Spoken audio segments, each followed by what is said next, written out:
Massive turnover. How to banish boredom and burnout from immersion even when you're just a sucky beginner. Written by Khatzumoto, posted in October of 2008. This post began as a footnote to one of my own remarks here, where I said that, quote, even burnout is, IMHO, almost always bogus. You're not burned out, you're just being lame. You need to get more creative about the immersion process. End quote. Looking back, creative was the wrong word. Active might be more appropriate. Now, what do I mean by active? In my case, I just mean turn up the sheer quantity dial on your immersion. What this often meant for me was tons of weeding out. I would get Japanese or Cantonese stuff, movies, music, comics, whatever, and watch and read them, and if after 10 to 120 seconds I didn't like it, I would simply delete or throw away and move on. Sort of like channel surfing, just jumping from one thing to the next until I found something that drew me in. In fact, I do this even now. Remember, the only obligation with immersion is the language. Everything else is negotiable. No one ever said that you have to read that particular book or watch that particular program. Even if you were enjoying it 5 minutes before, the instant it gets boring, it needs to go. What are the chances you would enjoy a randomly selected piece of media in your native language? Slim, right? Maybe, 1%? 10%? Same goes for the language you're trying to immerse in. Just weed the mothers out. I mean, think of great shows like Family Guy or South Park. If you had to watch them all day, every day, I think even that would get old, and even C-SPAN might start to look attractive. Judging from my personal experience, I think when most people say or think they're bored or burned out with a language due to lack of basic fluency, it's not really the language that's bugging them, nor is it their apparent lack of fluency. It's the materials they've got in that language. The solution to this problem is, very American, more. More stuff, more quantity, more acquisition, more sampling, more weeding, more throwing away, more putting aside, more deleting, more replacing, more turnover, more.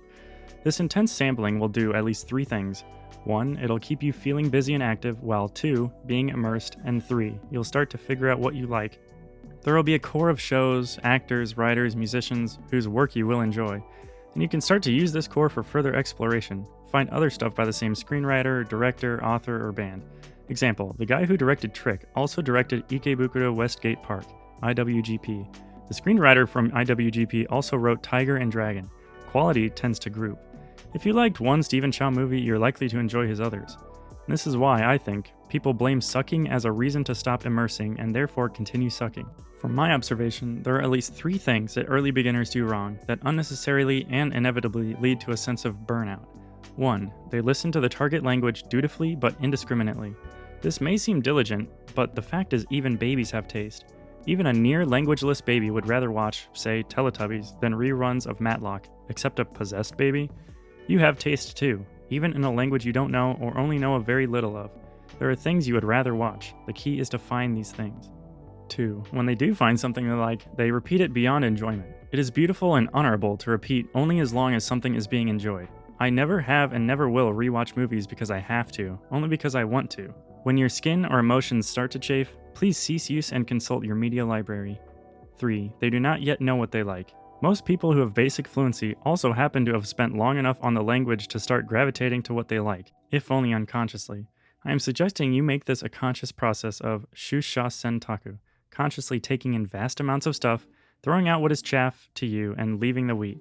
And there is always a lot of chaff. The good news is that even the chaff, in the little time you watch or hear or read it, gives you information, teaches you something, serves a purpose. Just don't hold on to it for too long. It will hurt you, bore you, and trick you into thinking that this language that is yet a mystery to me bores you, when in fact it is just those particular materials that are boring you. P.S. All of which is another reason why watching L2 dubs of stuff you do like from L1 can be such a great starting point. Don't think you're not good enough yet at the language to be picky. You are always good enough to be picky. There are things you will be able to appreciate more later when you're fluent. Just like there are Japanese rappers whom I appreciate more now that I can fully understand the depth of their wordplay than I did before. But I have no regrets about having ignored them earlier in the process, back when I was less proficient. Your personal taste is always valid, even if it is merely a noob taste. It is your taste right now, and that is all that matters. When I was 9 years old, I thought Tiny Toons was the height of satire and self-referential humor, so I watched it. Now I think it's goofy, and that's fine. I grew up, my tastes grew up. Same with you. You're going to be doing the same mad fast growing up. So just keep acquiring materials, keep selecting, keep doing shusha sentaku. Massive acquisition, massive rejection, massive turnover. Think of all materials in a language as existing to be cut through, leaving only materials that you like. you are a sculptor, carving out the subset of L2 that appeals to you. We're not talking about euthanizing baby seals here. We're talking about getting rid of crud, so feel free to be brutal. You aren't drawn to English stuff because of the magic beauty of your native language. You're drawn to English stuff because you already know where to find the good stuff from years of experience. No one gets tempted away from immersion in L2 by sucky material in L1. So I'm saying this, keep spending time in L2 finding, sifting for the good stuff in L2. And that means lots of taking in, accompanying by lots of discarding.